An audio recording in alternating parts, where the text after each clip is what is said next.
গুয়াহাটি আসামের সবথেকে বড় শহর, উত্তর পূর্ব ভারত ভ্রমণের প্রবেশদ্বার।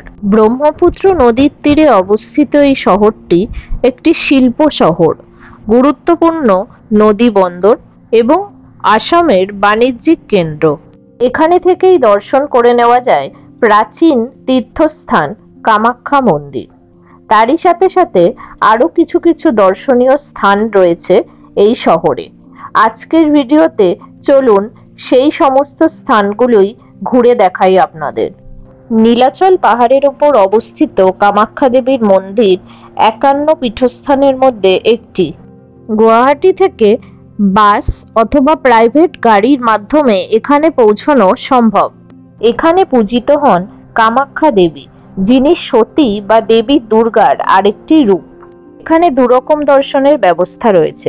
জেনারেল দর্শন, যেটা বিনামূল্যে করা সম্ভব, কিন্তু সময় লাগে ৭ থেকে ৮ ঘন্টা মতো। এছাড়া রয়েছে ভিআইপি দর্শন, মূল্য ৫০১ টাকা। সেখানেও সময় লাগতে পারে ৪ থেকে ৫ ঘন্টা মতো। প্রতি বছর আষাঢ় মাসে অর্থাৎ জুন মাসে তারিখ অনুসারে আম্বুবাচী উৎসব পালিত হয়।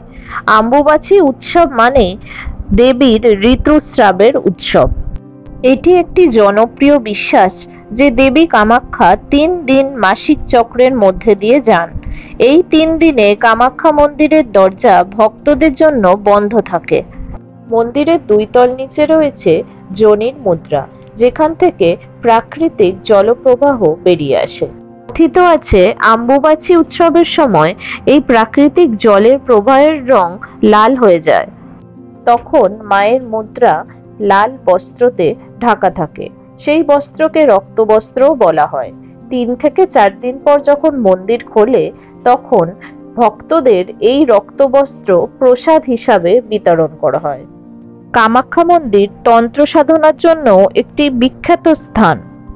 কামাখ্যা মন্দির দর্শনের পর ঘুরে আসুন গৌহাটি রোপওয়ে প্রজেক্ট থেকে। ব্রহ্মপুত্র নদীর ওপর তৈরি এই রোপওয়ে ভারতের সবথেকে দীর্ঘতম নদীর ওপর রোপওয়ে। এটির দৈর্ঘ্য ১.৮২ কিলোমিটার। এটি মূলত গুয়াহাটি এবং উত্তর গুয়াহাটিকে কানেক্ট করে। বর্ষায় বন্যার কারণে ব্রহ্মপুত্রের উপর ফেরি চলাচল স্থগিত থাকে। সেই সময় আশেপাশের মূলত উত্তরাঞ্চলের বসবাসকারীদের যাতায়াতের সুবিধার্থেই এই রোপওয়ে করা হয়েছে। গুয়াহাটি রোপওয়ে প্রজেক্ট ট্যুরিস্টদের জন্য একটি বিশেষ আকর্ষণ। রোপওয়ে পারাপার করার সময় ওপর থেকে উর্বশী দ্বীপ অতিক্রম করে এবং যাত্রীরা অহোম রাজা গদাধর সিংহ দ্বারা নির্মিত ময়ূর দ্বীপে বা ময়ূর পাহাড়ে উমানন্দ মন্দিরের এক ঝলক দেখতে পারেন।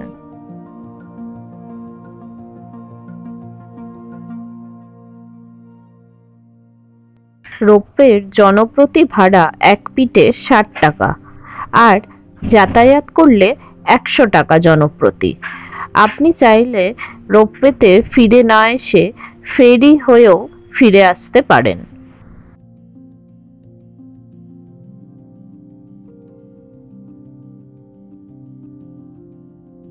আমরা ফেরার পথে ফেরি হয়েই ফিরেছিলাম। ফেরি থেকে নেমে আমরা দুপুরের খাবারটা খেয়ে নিলাম। বাঙালি হোটেলে বাঙালি থালি খেয়েই লাঞ্চ সারলাম। তারপরে চলে গেলাম ব্রহ্মপুত্র ক্রুজ রাইডের উদ্দেশ্যে। ব্রহ্মপুত্র নদীর ওপর কিছু ক্রুজ সার্ভিস অপারেট করা হয়, যার মাধ্যমে আপনারা নদীর ওপর কিছু সুন্দর সময় কাটাতে পারেন। ক্রুজ বুকিং সংক্রান্ত কিছু ইম্পর্টেন্ট ইনফরমেশন এখানে দিয়ে রাখলাম। এখানে government cruise plus private cruise দু রকমেরই ক্রুজ অপারেট করে। দুই ক্ষেত্রেই বুকিং কিন্তু আগে থেকে করে আসাই ভালো। আমরা প্রাইভেট ক্রুজে চড়েছিলাম, যার নাম ছিল অ্যালফ্রেস্কো গ্র্যান্ড। আমাদের লোয়ার ডেকের টিকিট পড়েছিল ৬০০ টাকা পার হেড। এদের আপার ডেকও রয়েছে, যেখানে ভাড়াটা আরেকটু বেশি। আমি অ্যালফ্রেস্কো গ্র্যান্ডের বুকিং ডিটেলস সমস্ত ডেসক্রিপশন বক্সে দিয়ে দেবো। এছাড়াও আপনারা গভর্নমেন্ট ক্রুজ কিভাবে বুক করবেন তারও একটা লিঙ্ক ডেসক্রিপশন বক্সে শেয়ার করে দেব। ক্রুজের ভেতরটা সুন্দর সাজানো এবং বসার ও খাওয়া দাওয়ার অ্যারেঞ্জমেন্ট করা রয়েছে, সাথে লাইভ মিউজিকও হয়।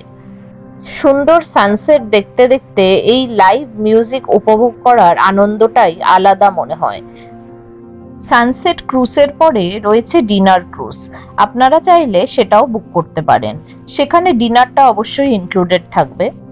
সানসেট ক্রুজেও স্ন্যাক্সের ব্যবস্থা থাকে, সেটা আলাদা করে নিতে হয়। ব্রহ্মপুত্রর বুকে এই সানসেট ক্রুজ রাইড কিন্তু 100% রেকমেন্ডেড।